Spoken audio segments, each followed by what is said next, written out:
welcome to this edition of Beard in a Lockdown, and I'm with my good mate Bish, and I'm going to be talking to Bish about his beard and his mustachio. I don't know if people are aware, but an episode or so ago, our friend Tom Brown, steampunk legend, reminded me of Bish's remarkable moustache, and so here we are talking to Bish about his facial hair generally. Welcome to Beard in a Lockdown, Bish. Thank you very much. Glad to be here. Aye. Bish, tell us about your beard. Tell us about it. What is there to say? If there was one part of me that I've never been particularly fond of, it's my chin. So I've worn a beard for 20, 30, 40 years. So it's usually been a goatee. Mm-hmm. And I've been in a professional regime for the last 30 plus years. Yeah. So it's been a matter of keeping something that my managers would not go, let's face it, I've always been the company druid, and that's always a stepping stone anyway. Having a big funky beard, I tried a ponytail once, but as you can tell, ponytail did not work well. It did not work well. I have a feeling I'm heading back towards ponytail right now because of lockdown haircuts. So now we're into, and I explained to you earlier, I haven't left the house in 6 weeks. We're in the middle of this pandemic lockdown, and it's a great time to just let things go poof.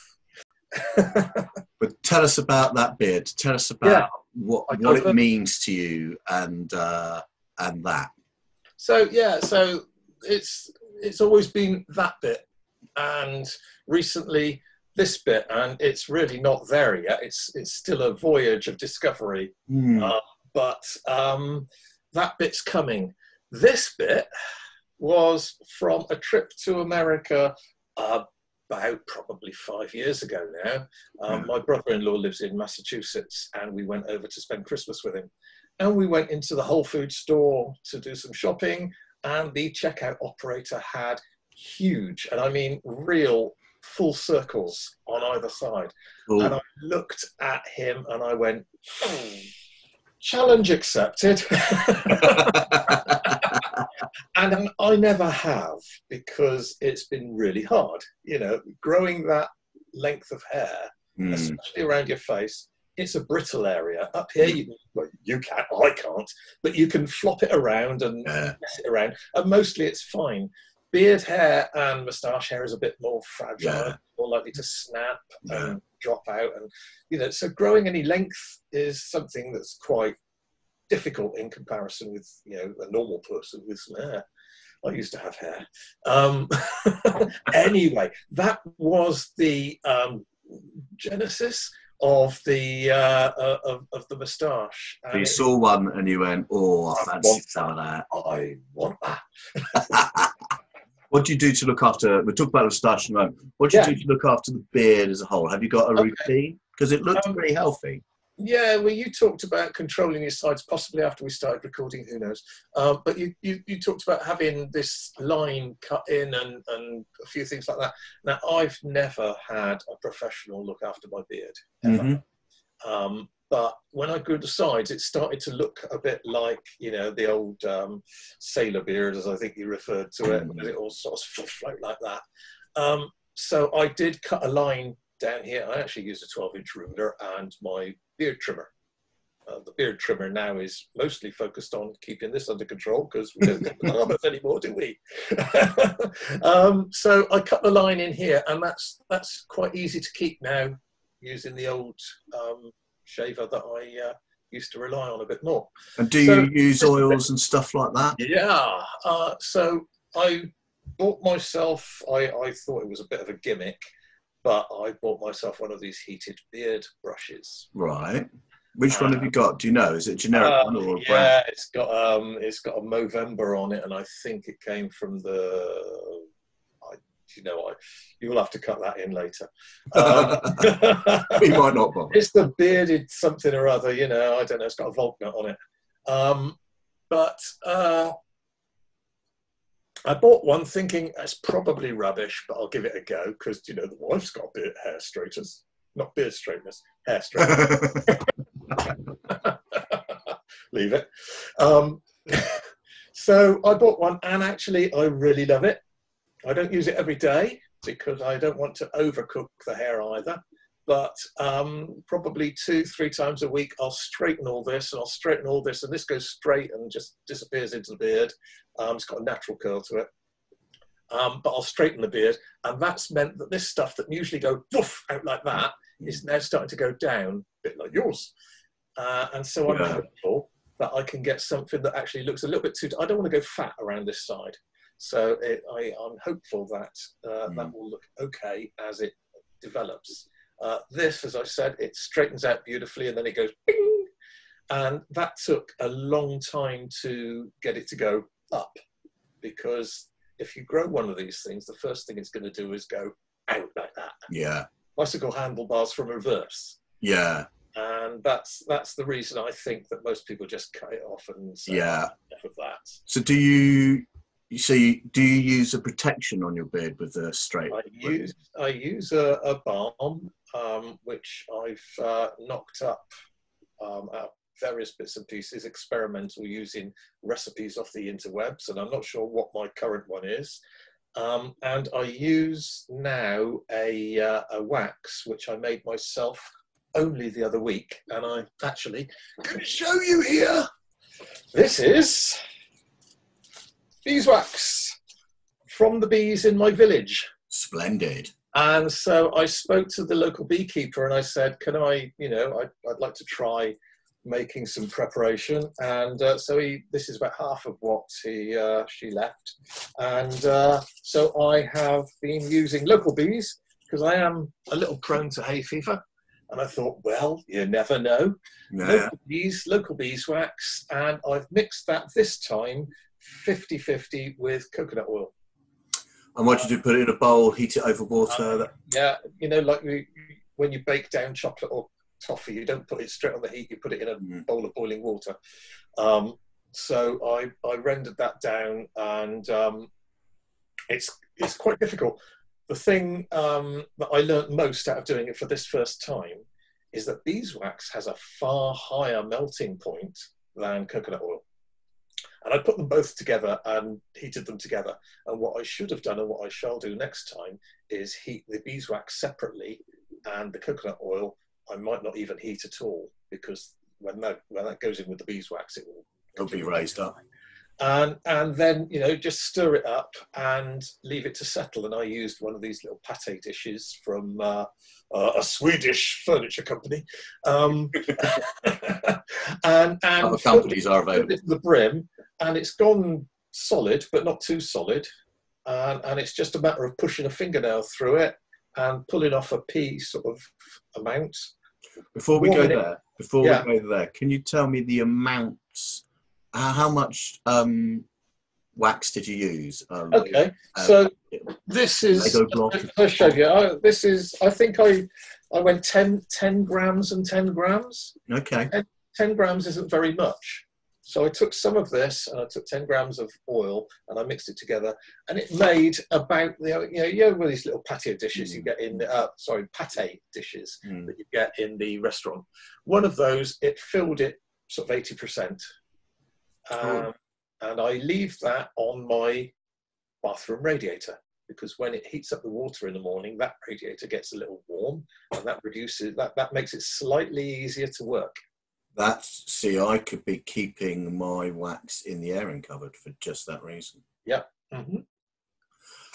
So I'm having real challenges. I've only just started using wax, and I've bought and I'll give them a plug. Well, it might not be a plug, because it might turn out that it doesn't work for me. I've been using these guys, One Society. I guess that's reversed. I might be able to change it. I've been using these guys, One Society, their wax, and it smells like gorgeous, and it stays. Oh, it stays in. I can still smell it like an hour and a half after putting it on. It's really nice. I mean, that is a real attractant to this stuff. However, it is so hard, and I'm hoping that I've got another wax either here or on its way to compare it to, but I'm finding I use my thumbnail to get it off, move it in, and I'm doing this, and it's just so hard. Is that so you run it through your fingers like that? Yeah, like this. I start like that, and I do this bit like that, but then I rub it all in my hands, and then my hands down that way. And by the time it's on my hands, and I've done some rubbing around, and it comes off quite well. And that's really all I give it. Okay, because I'm finding it really difficult to break it down. And I wonder, when I spoke, I wrote to the guy and said, this is who runs the One Society guy, and he said, yeah, it's competition style wax. But you're saying that yours is the one that you make is quite soft. Yeah, and this isn't hard. And obviously there's loads of different waxes, from the kind of balmy wax that you just rub in, and it gives it a gloss, almost like a hard oil, right up to the stuff that I've never used yet, but give you that really sharp, pointy thing. You know, these people that they've got the real sort of thing going on with a real straight, long beard, and you could cut your hand on the end of it. Yeah. I can't achieve that because it always wants to curl. But I imagine if you've got one of those really hard waxes, that's what you would be doing. Have you used a bought wax? Yeah. And how does yours was it as hard as I'm describing to use? How does it compare to yours? One of them was too hard for me to be bothered with. But it depends on what you want. And as I say, I'm not really looking for that straight thing, because I've got a feeling that you get a lot of hair fibers break off. Yeah, I can imagine so. And I'm not looking for that. But I'm quite comfortable with, this one curls more than this one slightly at the moment, unless I'm going out and this is me, you gave me half an hour's notice and here I am. Looking gorgeous. Oh, thank you, sir. I've been receiving advice to cut a small V here, and also to cut under, to thin out the front. Do you do that? I do. So I didn't to start with, and the first iteration of this, because I've got fed up with it and cut it off once, the first iteration, I let the whole thing grow like that, and you start eating your dinner through it, and drinking your beer through it, and it's a bit of a pain. This one, the top of my lip is growing out. The bottom, where it drops down, that's it, mate. You're over. And I have a small penknife in my pocket with a scissor in it, and if it gets annoying, it's up to a mirror and just trim off underneath there. And I do take off all the ones just above the what's the technical name? Philtrum. So this area here. Have you? So this area, this line here. So that's Philtrum, yeah. Yeah. Okay, so I might do that, and then what about? And so anything that drops down into your lips, I'd probably trim underneath. It never gets a chance to be a big piece, but I've got enough else. Yeah. All right. I might have a go at that. Anything else I should know, other than that it's a really good idea to drink at 4 o'clock in the afternoon? Oh dear. Anything else I should know? I didn't have a reputation to start with, Paul. There's nothing you can do to me, mate. Publish and be damned. No, really, that is as much as I give it. It's not the central focus of my life or my day. I know some people, they're really, I'm as vain as the next man, but there's a limit to how much time I'm going to give it. So yes, it looks good for me. I quite like it. It gets rid of my ingrowing chin, and I've had no complaints from home, and that's probably the when you're growing a beard, that's probably the big thing, isn't it? Yeah. Does the wife like it, or the partner? Can they cope with it? Sure, he going to give you grief, yeah. Yeah. Oh, we've had that discussion. I said, I'll shave my beard off if you shave yours off, but Might cut that bit out. All right, Bish, thank you very much for your time. Thank you for your humour and your advice. And I hope one day I can have a moustache as grand as yours. Oh, I'm looking forward to it. It looks actually. Let me just say this. It looks as though you've cut here. You're keeping this bit short, and then you're shaping the rest. That's exactly so right. Trimmed here, cut here, maybe. Yeah. So you're really growing this bit. Yeah, that's exactly right. Exactly right. And then when it gets to this side, anything after that, I don't know how high your beard grows, but anything after that is going. Yeah. Yeah. I would cut it down to. Yeah. So after that point, this bit is kind of shortened, but that just sits on the top of it. Your mileage may vary. Bish, thanks very much. And I'll let you know when this is going out. I'm terrified already.